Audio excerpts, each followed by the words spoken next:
కొద్ది రోజుల క్రితం ముంబైలో ప్రణీత్ మోరే అనే అతను స్టాండప్ కామెడీ షోని నిర్వహించడం జరిగింది. ఆ కార్యక్రమంలో ముంబైలోని కేఈఎం మెడికల్ కాలేజీకి చెందిన ఒక విద్యార్థిని సేజల్ పవార్ అనే ఆమె పాల్గొని వైద్య కళాశాలలకు వైద్య విద్యార్థుల అవసరార్థం వాళ్ళు డిసెక్ట్ చేసి పాఠాలు నేర్చుకునేందుకు దానం చేసేటువంటి మృతదేహాల మీద అనుచితంగా కామెంట్లు చేయడం, ఆ అంశాన్ని కార్యక్రమం కొనసాగింపుకు వాడుకోవడం దేశమంతా చర్చకు దారితీసింది. ఆ వీడియో ట్రోల్ అయిన తర్వాత కార్యక్రమ నిర్వాహకుడు ప్రణీత్ మోరే క్షమాపణలు చెప్పడం కూడా జరిగింది. అయినప్పటికీ కూడా ప్రణీత్ మోరే ఇన్స్టా అకౌంట్ని రద్దు చేయడం, కామెంట్లు చేసిన వైద్య విద్యార్థిని ఎవరైతే ఉందో ఆమెని కళాశాల నుంచి 15 రోజుల పాటు సస్పెండ్ చేయడం, సస్పెండ్ చేసిన అమ్మాయి ఇంటికి సరిగా వెళ్తుందో లేదో అని ఆమెని ఇంటి దగ్గర తీసుకెళ్లి అప్పగించడం, జరిగిన వ్యవహారం మీద ఎంక్వైరీ చేసి రిపోర్ట్ ఇవ్వడానికి 5 మెన్ కమిటీని నియమించడం, ఇవన్నీ కూడా వరుసగా జరిగాయి. ఆంధ్రప్రదేశ్లో కూడా జూనియర్ డాక్టర్ల అసోసియేషన్ వాళ్ళు ఒక పత్రికా ప్రకటన విడుదల చేస్తూ సమాజ హితం కోరి మృతదేహాల్ని దానం చేసే వాళ్ళని కించపరిచే రీతిలో ఉన్న ఆ వ్యాఖ్యల పట్ల అభ్యంతరం వ్యక్తం చేయడమే కాకుండా అనుచితంగా వ్యాఖ్యలు చేసిన వైద్య విద్యార్థిని మీద వెంటనే చర్యలు తీసుకోవాలని చెప్పి కూడా వాళ్ళు ఆ ప్రకటనలో కోరడం జరిగింది. మాబోటి వాళ్ళు ఈ రంగంలో పనిచేస్తూ సుమారు 25 సంవత్సరాల నుంచి నేత్రదానం పట్ల, రక్తదానం పట్ల, అవయవదానం పట్ల, శరీర దానం పట్ల ప్రజల్లో అవగాహన పెంచుతూ ఈ అంశాలకు సంబంధించి పుస్తకాలు రాస్తూ అవగాహన సదస్సులు నిర్వహిస్తూ మేము 2 తెలుగు రాష్ట్రాల్లోనూ కూడా దాదాపుగా మృతదేహాలకి కొరత లేకుండా దాదాపు అన్ని జిల్లాల్లోనూ కూడా దేహదానాలు చేయిస్తుంటే దేహదానం చేసే వాళ్ళని నిరుత్సాహపరిచే రీతిలో ఆ అమ్మాయి కామెంట్లు చేయడం ఏమాత్రమూ సమర్థనీయం కాదు. పైగా అవన్నీ కూడా పూర్తిగా ఖండనీయం.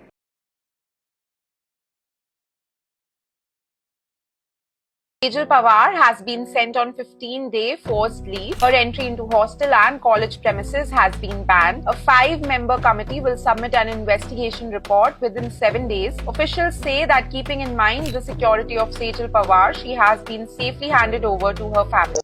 रिस्पेक्ट कैसे होती है डेड बॉडी की, हमें भी जानना है. मतलब हम ओथ लेते हैं. क्या ओथ लेते हैं? ओथ लेते हैं. मरे हुए पे मतलब जो भी काटूंगा सच काटूंगा. लेग पीस बड़ा है यार इसका. ऐसा लगता है कभी देख के कि भाई साहब मतलब कुछ नहीं. क्या ओथ ले ये बाजू वाला है, ये तू इसको जानता है? नहीं, ये डेड बॉडी है, इस पे हाथ रख. वो खुश हो गया, बोला मैं मर गया. मैं मरा हूं, सारे मर गए. अभी सेजल हाथ रख दे मेरे ऊपर. वो खुश हो गया, मैंने ऐसे बोला हाथ रखो, ऐसे हो गया. अरे चुप बैठ, तू चुप बैठ.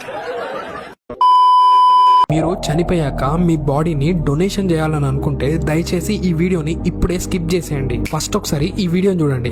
फिर ऊपर एब्डोमेन काटा, फिर स्कल काटा. ఈ మేడం గారి పేరు డాక్టర్ సిజల్ పవార్. ఈమె ఒక ఎంబీబీఎస్ స్టూడెంట్. రీసెంట్ గా ఈమె ఒక స్టాండప్ కామెడీ షోలో చేసిన కామెంట్స్ ఇప్పుడు ఇంటర్నెట్ లో విపరీతంగా వైరల్ అవుతున్నాయి. అనాటమీ ల్యాబ్ లో మేము బాడీని ఓపెన్ చేస్తాము, फिर ऊपर एब्डोमेन काटा, అబ్డామినల్ ని ఓపెన్ చేస్తారంట. ఓకే, ఇంకా फिर स्कल काटा.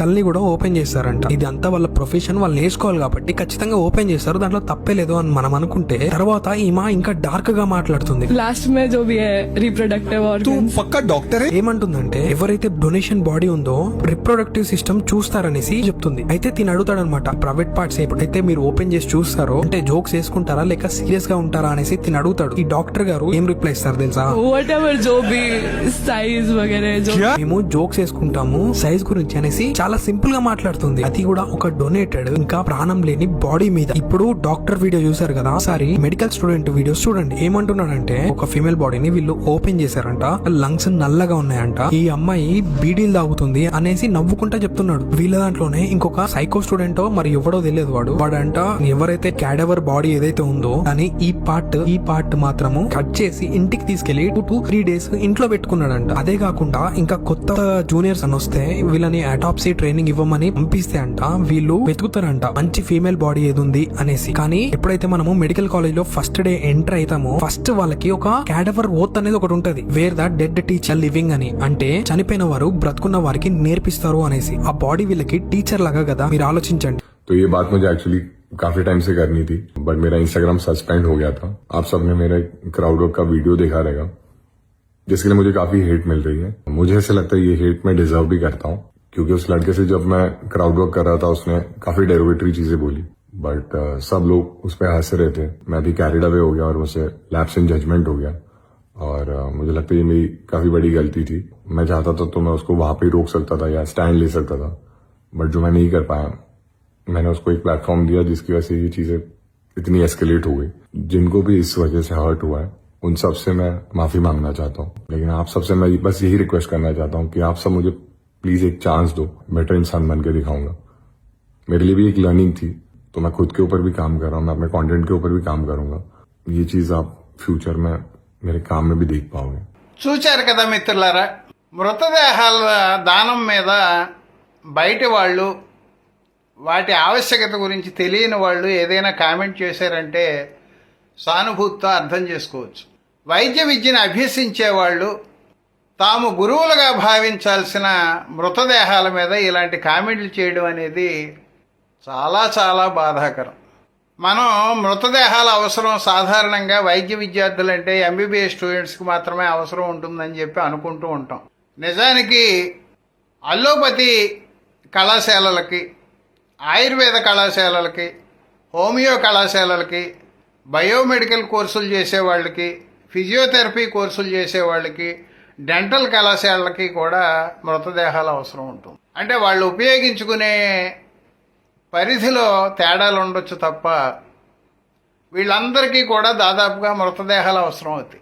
మనందరికీ తెలుసు, గత 10-15 సంవత్సరాలుగా దేశంలో వైద్య కళాశాలల సంఖ్య పెరుగుతూ వస్తోంది. కళాశాలల సంఖ్య పెరుగుతూ వస్తున్న నేపథ్యంలో వాటికి సరిపడినటువంటి మృతదేహాలు దొరకడం కష్టంగా మారింది.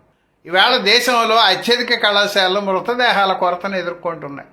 ప్రతి మెడికల్ కాలేజీలోనూ కూడా కనీసం ఒక 15 అయినా మృతదేహాలు అందుబాటులో ఉండాల్సిన పరిస్థితి ఉంటే, చాలా కళాశాలల్లో 4-5 మృతదేహాలతోటే నెట్టుకొస్తున్నటువంటి సందర్భాలు ఉన్నాయి. ఈవేళ 2 తెలుగు రాష్ట్రాల్లోనూ పలు సంస్థలు దేహదాన రంగంలో సేవలు అందిస్తున్నాయి. మృతదేహాల్ని గౌరవించడం రాని వైద్య విద్యార్థులకు భవిష్యత్తులో వైద్యులుగా కొనసాగేటువంటి అర్హత ఉండదు నా దృష్టిలో. వేళ మెడికల్ కళాశాలలో చదివే విద్యార్థులందరికీ కూడా ఫస్ట్ ఇయర్లోనే అనాటమీ క్లాసులు ప్రారంభం అవుతాయి. అనాటమీ అంటే ఏమిటి? శరీర నిర్మాణం గురించి తెలుసుకోవడం.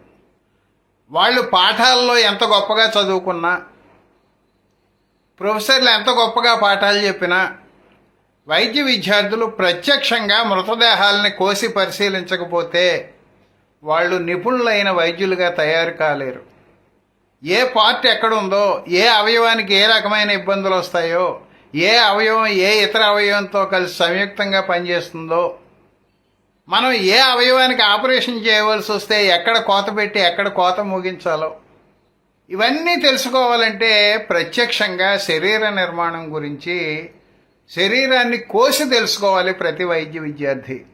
ఈ వైద్య విద్యార్థిని డెడ్ బాడీ డిసెక్షన్ టేబుల్ మీద ఉండగా కామెంట్ చేయలేదు, కానీ బాహాటంగా బయట అందరూ వీక్షించేటువంటి ఒక స్టాండప్ కామెడీ షోలో ఈ రకంగా నీచమైన కామెంట్లు చేయడం ఏ రకంగానూ సమర్థనీయం కాదు.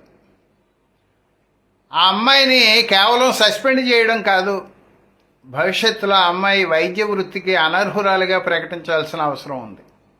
పుస్తకాల్లో పాఠాలు చదివినంత మాత్రాన జ్ఞానం రాదని చెప్పే ఫస్ట్ ఇయర్ నుంచి కూడా వైద్య కళాశాలలన్నీ అనాటమీ క్లాసులు నిర్వహించడమే కాకుండా వాళ్ళని మొట్టమొదటిసారి అక్కడ మృతదేహాల దగ్గరికి తీసుకొచ్చినప్పుడు వాళ్ళతో ఆ మృతదేహాల పట్ల గౌరవంగా మెలగండి, వాటి మీద కామెంట్లు చేయకూడదు, మీకు నిశ్శబ్దంగా పాఠాలు చెప్పేటువంటి ఉపాధ్యాయులు మృతదేహాలంటే అని చెప్పి అనాటమీ డిపార్ట్మెంట్లో వాళ్ళకి ముందుగానే హెచ్చరిక లాంటి సందేశం ఇస్తారు.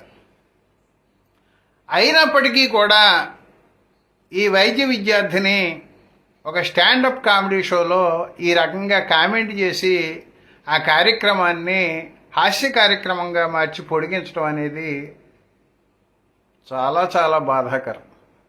భవిష్యత్తులో ఏ వైద్య కళాశాలలోనూ కూడా ఇటువంటి సంఘటనలు పునరావృతం కాకుండా ప్రతి వైద్య కళాశాలలోనూ తగిన కట్టుదిట్టమైన చర్యలు తీసుకోవాలి.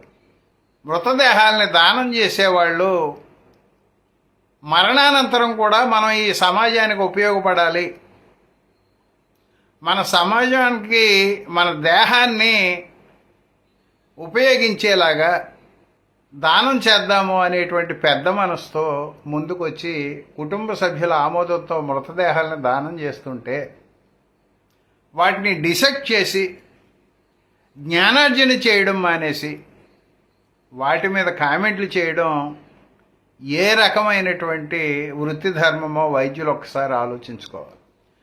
మా కుటుంబంలో కూడా ఒక మృతదేహాన్ని దానం చేశాం. ఇటువంటి వాళ్ళ కామెంట్లు చూసినప్పుడు మా బంధువర్గంలో కూడా కొంతమంది ఏమిటి ఈ పరిస్థితి అని చెప్పి అడిగే అవకాశం ఉంది.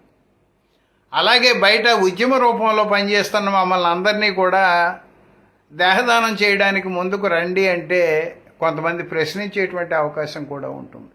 దేహదానం ఆవశ్యకత గురించి మాబోటి సామాజిక స్పృహ ఉన్న వ్యక్తులు ఎన్జిఓలను స్థాపించి మేము కృషి చేస్తుంటే కనీసం వైద్య రంగంలో ఉన్నవాళ్ళు మా ఆర్గనైజేషన్స్కి సానుభూతి చూపెట్టడం లేదా మేము కూడా మీతో పాటు ప్రచారం చేస్తామని చెప్పడం వగైరాలు కూడా జరుగుతున్న దాఖలాలు లేవు.